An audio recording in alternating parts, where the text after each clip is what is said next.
We are with Mr. Thomas Bomkes, Managing Director of Diversity Tourism and also the LGBT consultant for ITB Berlin.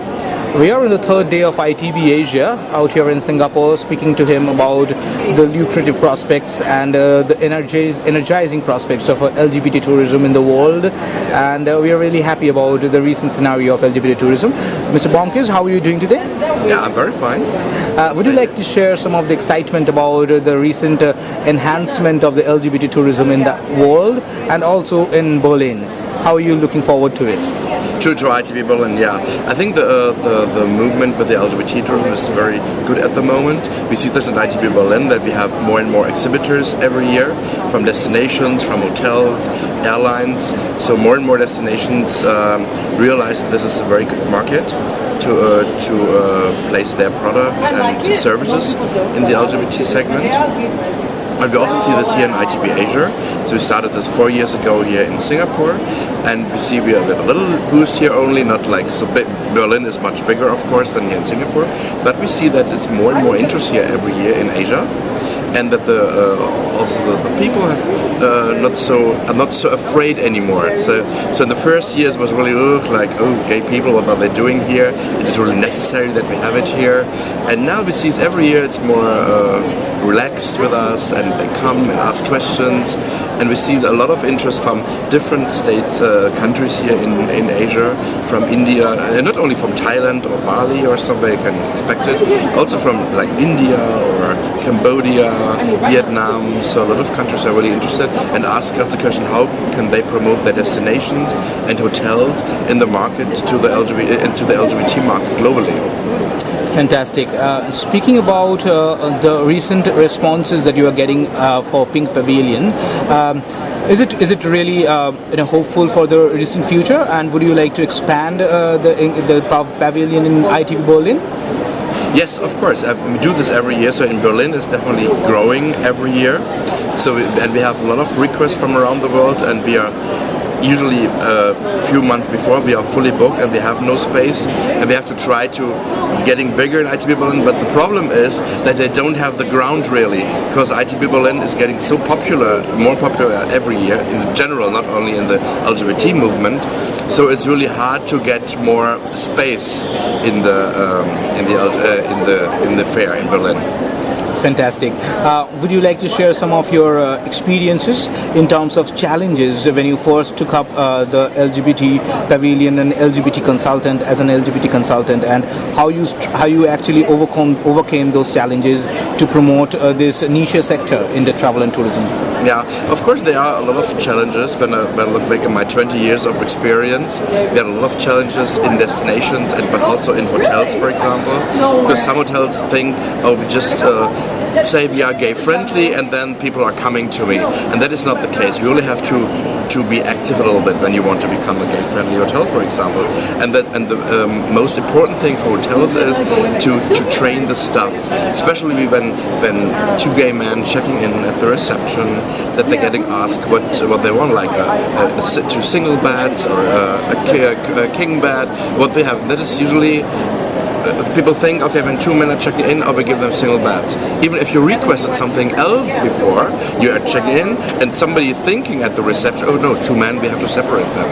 And that is really, it's difficult, and you really have to educate the people when you want to become a gay-friendly hotel, for example.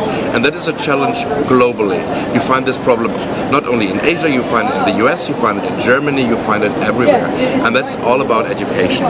That is really a challenge, and we still need to work on that people understand what's going on. Right. So as you say, it's more about education that actually will enhance the LGBT market more. What are the means or the tools that you are taking help from to promote this LGBT tourism all over the world? Yeah, the tools were really to promote this is online is very important, for example. Like history-wise in Europe or in North America, since the LGBT movement is there for 30-40 years already, very active, we have, for example, printed magazines. Like in Germany, we produce a gay-friendly USA guide for the German market. You have gay travel magazines, really printed. This is traditional. We have that in Europe and North America. In the Asian market, for example, which is not so, the history is not so long with the LGBT tourism, tourism movement, you don't find so many printed magazines. So in Asia, it's more online. Online is much more important. Social media is very important. We have this also in Europe and North America, but here it's really traditionally they don't have the printed sector. They really go directly into the online marketing. So the dating portals, for example, are very important here in Asia, and you find it's much more important here to be online than in other markets. Fantastic. Would you like to share your thoughts or would you like to share your ideas with our readers in terms of telling them that what actually is the biggest hindrance in terms of promoting LGBT tourism? Is it the inquisitive people who are more into it, or is it the traditional people who should be taking interest into LGBT tourism and be a part of it, promoting it and helping the so-called the LGBT people to have a better sense of living? You mean the problem between the traditional people Exactly. to promote this? Okay, the traditional people, that's a problem everywhere, also globally. Not only in Asia, it's like also Europe. You can just send in a message through this video, through this interview, to all the people around, so that they can also accept. The acceptance power grows. That's what we are looking for. A message. The message for those people? Yes. I think you don't have to be afraid for gay people. Gay people are everywhere, all over. They have existed always, and they're always traveling. It's not new that we have gay travel is new. Gay travel existed always, and if you like it or not, gay people are traveling. And they are in every society in the world, in every culture, you find gay people. And that is only the society. Some people accept it and some don't accept it. But you have these gay people. And I think it makes the world much more colorful when you accept a queer culture.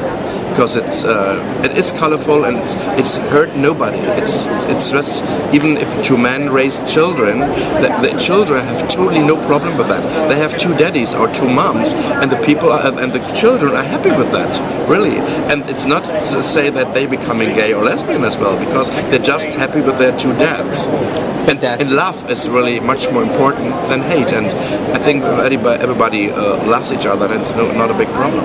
That's really a wonderful message to the world, I guess. And would you like to wrap it up with saying how has been the ITB Asia for you, and how prospective you see the near future for LGBT tourism? Yes. For me, it's very important just that we have the pink pavilion here at ITB Asia to spread out the word that we are here and that we are visible, that everybody can see us and see that we are just a normal tourism segment. It's nothing special. We don't want to be treated special. We're just regular tourists like everybody else, and that is important for me to be here, and that is why we will do it again also next year, even if it's much smaller than in Berlin, of course. But I think it's important to talk about LGBT tourism, and we're here in Visible, and that's why we will do it next year again in Singapore. Thank you, Mr. Bomkes. It was lovely talking to you. Hope you have an enterprising ITB Berlin ahead. Thank you so much for it. Thank you.